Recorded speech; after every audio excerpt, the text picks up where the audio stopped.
जय हिंद स्टूडेंट, उम्मीद करता हूँ सभी स्वस्थ, मस्त, खुश और सुरक्षित होंगे। आज की वीडियो में हम डिस्कस करेंगे यूपी लेखपाल डीबी डेट को लेके।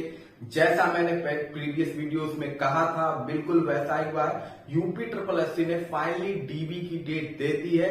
तो कौन कौन से सर्टिफिकेट हमें चाहिए, क्या होगी फाइनल कट ऑफ, क्या चांसेस हैं आपके होने के ना होने के, इस पर डिस्कस करेंगे। उससे पहले चैनल पे जो नए हैं चैनल को लाइक और सब्सक्राइब जरूर कीजिएगा। चलिए चलते हैं वीडियो की ओर। देखिए, मैंने कुछ दिन पहले ही बताया था आपका कि 3rd वीक ऑफ सितंबर में आपका लेखपाल का डीबी का डेट स्टार्ट हो सकता है और बिल्कुल यूपी ट्रिपल एससी ने वो नोटिस जारी भी कर दी है। और ये बहुत ही बड़ी खुशखबरी है कि इतने दिन बाद फाइनली डीबी की डेट आप लोग की आ गई है।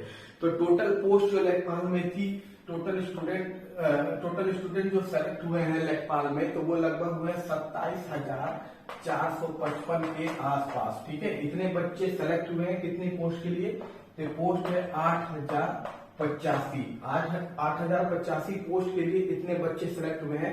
डीबी की जो डेट दी गई है वो दी गई है 19 सितंबर से आपकी डीबी स्टार्ट हो जाएगी। ठीक है, तो हमें जानना है कि कितना कट ऑफ जा सकता है, क्या इंपॉर्टेंट सर्टिफिकेट्स हमें चाहिए, इसके लिए किस किस चीज की तैयारी करनी है उस पर डिस्कस कर लेते हैं। तो देखिए, टोटल सीट वाइज सबसे बात कर लेते हैं कि किसकी कितनी सीट है और किस पे कितने बच्चे हैं। तो अगर अनरिजर्व की बात करें, यूआर की जो टोटल सीट है वो आपकी 3,271 है। ठीक है, यूआर की टोटल सीट 3,271 है, जिसपे जो बच्चों का कंपटीशन है वो 5,323 बच्चों का कंपटीशन है। मतलब टोटल इतने बच्चे कंपीट कर रहे हैं अनरिजर्व कैटेगरी में इतनी सीट पर, जो कि सीट का 1.6 गुना है। ठीक है, जो सीट का 1.6 गुना है। अब ओबीसी की बात कर लेते हैं, तो ओबीसी में कितने कैंडिडेट कंपीट कर रहे हैं? तो ओबीसी में जो कैंडिडेट कंपीट कर रहे हैं, टोटल सीट ओबीसी की 2,174 है। कितनी है? 2,174। और कंपीट करने वाले जो बच्चे हैं वो 13,554 बच्चे हैं। मतलब कि 2,174 सीट पे 13,554 बच्चे आपके कंपीट कर रहे हैं, जो कि सीट का लगभग 6.1 गुना है। ठीक है, 6.1 टाइम है। यानी सबसे ज्यादा कंपटीशन अदर बैकवर्ड क्लास में है, ओबीसी में है। इसके बाद ईडब्ल्यूएस में आपकी कितनी सीटें हैं? तो ईडब्ल्यूएस में जो आपकी सीटें हैं तो वो है लगभग 798 सीटें हैं ईडब्ल्यूएस में। और इसमें कितने बच्चों का कंपटीशन है? तो इसमें लगभग 5,568 बच्चों का कंपटीशन है, जो कि 6.1 गुना ये भी है। तो ईडब्ल्यूएस और ओबीसी में 6 टाइम बच्चे हैं सीट के अकॉर्डिंग। यानी सबसे ज्यादा कंपटीशन आपका अदर बैकवर्ड क्लास और इकोनॉमिक वीकर सेक्शन में है। इसके बाद शेड्यूल कास्ट की अगर आप बात कर लें, तो शेड्यूल कास्ट में क्या कंपटीशन का रेट है? शेड्यूल कास्ट में टोटल सीटें जो आपकी है वो लगभग 1,690 के आसपास है। 1,690 के आसपास आपको सीट देखने को मिलेगी। और इसमें लगभग 2,805 बच्चों का कंपटीशन है। ठीक है, इतने ही बच्चे हैं टोटल। शेड्यूल कास्ट में सीटें ज्यादा हैं, बच्चों का कंपटीशन कम है। ये भी लगभग 1.6 टाइम का ही कंपटीशन है। ठीक है, और एसटी कैटेगरी में जो है, शेड्यूल ट्राइब कैटेगरी में, तो शेड्यूल ट्राइब कैटेगरी में टोटल 152 सीटों पे कंपटीशन है। कितने बच्चों का है टोटल शेड्यूल ट्राइब में? तो 205 बच्चे हैं। ठीक है, 152 सीट पे 205 बच्चे कंपटीशन में हैं। और ये लगभग 1.5 टाइम है आपकी सीट का। तो ये आपके टोटल कैटेगरी वाइज है कि कितनी सीटों पर कितने बच्चों का कंपटीशन है। यहाँ सबसे ज्यादा कंपटीशन ओबीसी, ईडब्ल्यूएस और ईडब्ल्यूएस में है। बाकी सब में ठीक है, एक्यूरेट है। लेकिन यहाँ ये चीज आप केवल वर्टिकल रिजर्वेशन से नहीं दे सकते कि इतनी है। इसमें बच्चे कम भी होंगे, ओबीसी और ईडब्ल्यूएस में कम क्यों होंगे?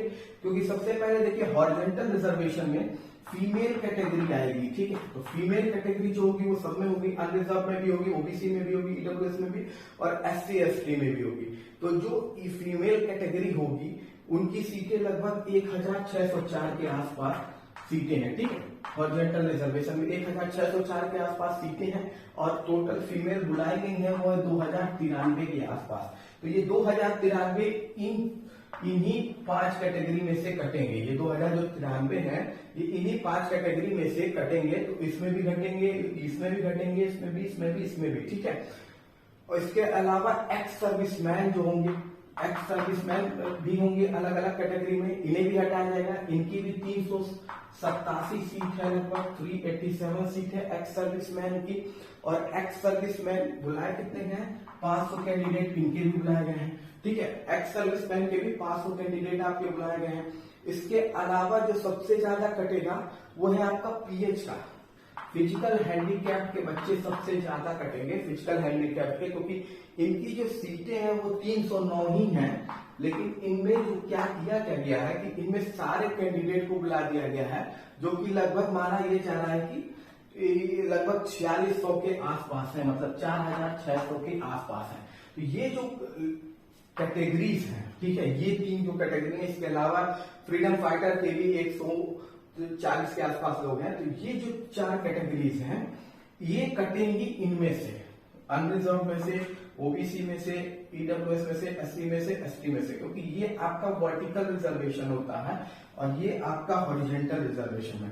तो यानी ये लगभग इनका जो अगर लगभग टोटल किया जाए तो ये भी लगभग अच्छी खासी अमाउंट में है, ये लगभग 7382 लोग हैं टोटल। ठीक है, तो 7382 के आसपास ये लोग हैं, 7382 के आसपास का ये है टोटल इस हॉरिजॉन्टल जो इसमें कटेगा, किसमें, ये 27,455 में, 27,455 जिसमें अनरिजर्व से भी कटेगा, ओबीसी से भी कटेगा, ईडब्ल्यूएस से भी कटेगा, एसटी से भी कटेगा और एसटी से भी कटेगा। इसके अलावा अगर मान लीजिए 7382 बच्चे इसमें से आप काट देते हैं, 27,000 में से अगर आप इतने लोगों को माइनस कर देंगे तो आपको अच्छी खासी, देख लीजिए 27,455 है और उसमें आप काट दिए 7,382, तो ये 3, 15, 8, 6, 7 और 0, लगभग 20,000 के आसपास बच्चे बचे जब आप काट लेते हैं वर्टिकल में से हॉरिजॉन्टल रिजर्वेशन। अब यहीं पे ये नहीं रुकेगा, ये यहाँ पे नहीं रुकेगा। इसके अलावा ये मान के चलिए कि लगभग 10 से 12, 15, 20 के आसपास रिजल्ट आए हुए हैं केंद्र सरकार के और स्टेट गवर्नमेंट के, जो सेम लेवल के हैं, मतलब लेखपाल की ही रैंक के बराबर है, इसके अलावा या तो लेखपाल की रैंक से ऊपर है। तो उसमें जो बच्चे हैं वो अपने डीबी स्किप करेंगे, क्योंकि डीबी स्किप का बहुत अच्छा अभियान चला था और अभी भी चलाइए कंटिन्यूअस, इसको रोकिए मत। बच्चे जो ऑलरेडी, मैं रिक्वेस्ट करूंगा, जो ऑलरेडी सेलेक्ट हो चुके हैं, किसी न किसी गवर्नमेंट जॉब में सेलेक्टेड है, तो प्लीज वो अपनी डीबी स्किप करें ताकि किसी एक जरूरतमंद को नौकरी मिल सके। ठीक है, ये 50 जॉब निकाल के ये दिखाना कि मैंने हर 5 जॉब में 5 जॉब निकाली, उससे कुछ नहीं मिलेगा, करना आपको एक ही जॉब है। लेकिन अगर आपकी वजह से किसी एक को नौकरी मिल जाएगी तो आपको दुआ मिलती है, तो वो दुआ भी ले लिया कीजिए। ठीक है, वो विशेष ले लिया कीजिए, तो डीबी स्किप कीजिए। और अगर ठीक ठाक डीबी स्किप रहा तो ये मान के चलिए लगभग 5 से 6,000, 5,000 के पास आसपास बच्चे मुझे लगता है डीबी स्किप कर सकते हैं आराम से। ठीक है, जितने रिजल्ट आए 5 के आसपास, 5 से 4,000 के आसपास बच्चे लगभग डीबी स्किप कर सकते हैं, जो कि उसके बाद यहाँ पे 16,073 बच्चों का कंपटीशन रह जाएगा। ठीक है, और उम्मीद मैं करूंगा कि इतने बच्चों का ही टोटल प्योर कंपटीशन होगा, जिसके लिए कट ऑफ की जरूरत होगी अगर डीबी स्किप अच्छे अमाउंट में होता है तो। ठीक है, और इससे ये बच्चे घटेंगे कहाँ पे, ओबीसी में बच्चे घटेंगे, ईडब्ल्यूएस में बच्चे घटेंगे। इसके अलावा जो बच्चे की जो मार्क्स होगी वो अनरिजर्व कैटेगरी के बराबर होगी। जैसे ओबीसी में भी जो बच्चे होंगे ना, ऐसा नहीं होगा कि सारे बच्चे ओबीसी में रह जाएंगे। इसमें जो अच्छे मार्क्स वाले होंगे, जिनका कट ऑफ अनरिजर्व के बराबर होगा, वो अनरिजर्व में शिफ्ट कर दिए जाएंगे। तो यहाँ और भी बच्चे कम होंगे, पीएच कैंडिडेट कम हुए, फीमेल कैंडिडेट कम हुई, इसके अलावा डीबी स्किप में बच्चे कम हुए, इसके अलावा बहुत से बच्चे अनरिजर्व कैटेगरी में जाएंगे, इससे भी जाएंगे, ईडब्ल्यूएस से भी जाएंगे और एससी से भी जाएंगे। तो कंपटीशन कम होता जाएगा। एससी में तो बहुत कम होता जाएगा, जैसे जैसे एससी में लोग कम होंगे सबसे ज्यादा बेनिफिट पाएगा शेड्यूल कास्ट इसमें, क्योंकि शेड्यूल कास्ट की सीट अच्छी खासी अमाउंट में है। इसमें से कुछ बच्चे अनरिजर्व में जाएंगे, कुछ बच्चे फीमेल कैटेगरी में चले गए, कुछ बच्चे आपके पीएच में चले गए, कुछ बच्चे डीबी स्किप किए, तो इनका बहुत फायदा होने वाला। इनका कट ऑफ ज्यादा भागेगा भी नहीं, एससी का जो कट ऑफ है बहुत कम जाएगा, फाइनल कट ऑफ, ये इनका बेनिफिट है। बाकी आपको मैंने बता दिया कि क्या हो सकता है, लेकिन ये ओवरऑल है जब आपकी डीबी स्किप हो। ठीक है, वो अलग बात है कि जो बच्चे अनरिजर्व में चले गए वो तो आपका कॉमन है, लेकिन डीबी स्किप होने से इन दो कैटेगरी को बहुत फायदा होगा, ओबीसी ईडब्ल्यूएस को। एससी को तो खैर फायदा हो ही रहा है ओवरऑल में। अब हम बात कर लेते हैं कि फाइनल कट ऑफ क्या जा सकती है। तो फाइनल कट ऑफ की हम बात करेंगे, फाइनल कट ऑफ कितनी जा सकती है। तो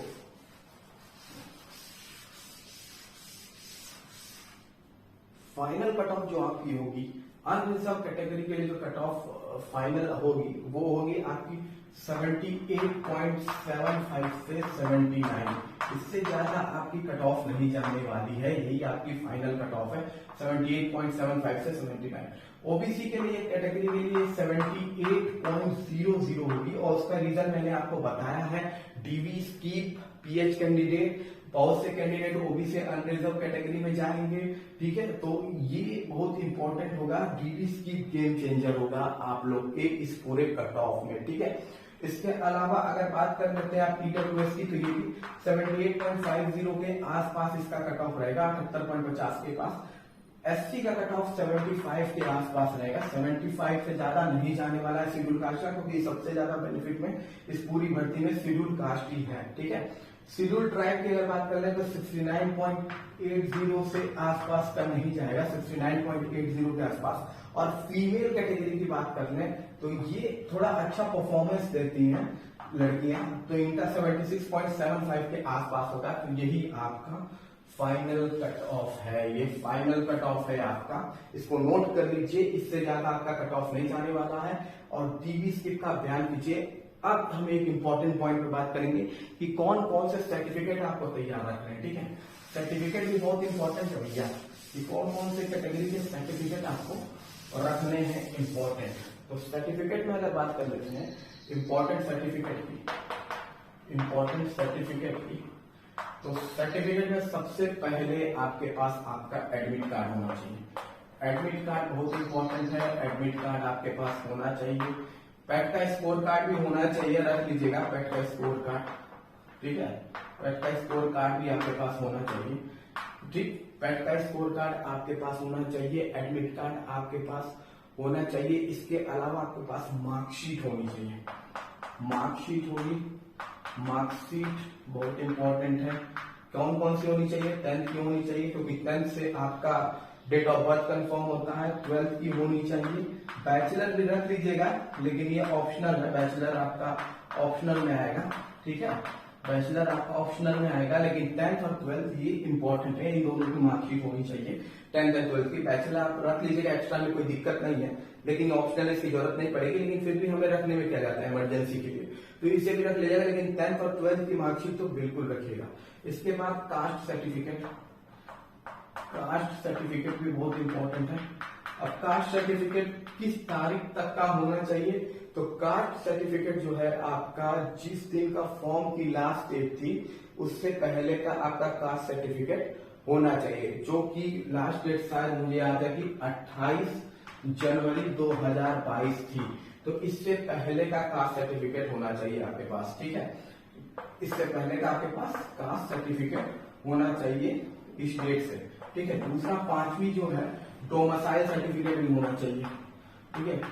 डोमिसाइल सर्टिफिकेट आपके पास होना चाहिए, डोमिसाइल सर्टिफिकेट, ठीक है। मूल निवास होना चाहिए, तो डोमिसाइल सर्टिफिकेट भी आपके पास होना चाहिए। अब ईडब्ल्यूएस की बात कर लेते हैं, ईडब्ल्यूएस का कौन सा सर्टिफिकेट होगा कास्ट में, तो जो ईडब्ल्यूएस का ये 5 आपके जो सर्टिफिकेट है ये इंपॉर्टेंट है। एडमिट कार्ड, पैट का स्कोर कार्ड, मार्कशीट हो गई आपकी, कास्ट सर्टिफिकेट हो गया, डोमिसाइल का सर्टिफिकेट हो गया। इसके अलावा और कोई आपका जो है कि जरूरत नहीं है, इतनी की जरूरत थी, ठीक। अब हम बात कर लेते हैं, यही आपके इंपॉर्टेंट है, इसकी फोटो कॉपी भी रखिएगा, इसकी फोटो कॉपी भी रखिएगा, फोटो कॉपी भी साथ में रखिएगा, ठीक। और उसे सेल्फ अटेस्ट किया जाता है। अब बात कर लेते हैं ईडब्ल्यूएस सर्टिफिकेट कब का होना चाहिए, तो ईडब्ल्यूएस सर्टिफिकेट आपका 2021 से 22 का अगर है तो आपका मान्य है, 2021 से 22 का ईडब्ल्यूएस का सर्टिफिकेट 2021 से 22 का। कास्ट सर्टिफिकेट 28 जनवरी 2022 से पहले का, यही आपका मान्य होगा। नहीं है तो आप बनवाइए, जैसे भी कीजिए, जो भी कीजिए, लेकिन यही आपकी डॉक्यूमेंट्स चाहिए। इसके अलावा फोटोग्राफ चाहिए, फोटोग्राफ आप ले लीजिएगा, फोटोग्राफ आपको कॉमन है कि आपको पता है कि ले जाना चाहिए। और ओवरऑल बात यह है कि अगर ईडब्ल्यूएस का सर्टिफिकेट नहीं है तो क्या करें, तो कुछ नहीं है। अगर ईडब्ल्यूएस का सर्टिफिकेट नहीं है, कास्ट सर्टिफिकेट नहीं है, तो आपको डीबी से निकाला नहीं जाएगा, बस आपका जो कैटेगरी होगा वो चेंज होकर अनरिजर्व हो जाएगा, आप यूआर में चले जाएंगे। आपको ये नहीं है कि आपको डीबी नहीं देने दिया जाएगा, डीबी बिल्कुल देने दिया जाएगा। अगर आपके पास कास्ट सर्टिफिकेट नहीं है या ईडब्ल्यूएस सर्टिफिकेट नहीं है, लेकिन वो आपको अनरिजर्व कैटेगरी में फिर कंपीट करना होगा, जिस पर्टिकुलर कैटेगरी के आप है उसको छोड़ के। बाकी किसी भी अपडेट के लिए चैनल को लाइक और सब्सक्राइब जरूर करिए। मिलते हैं अगली वीडियो में अगली अपडेट के साथ। जय हिंद, जय भारत।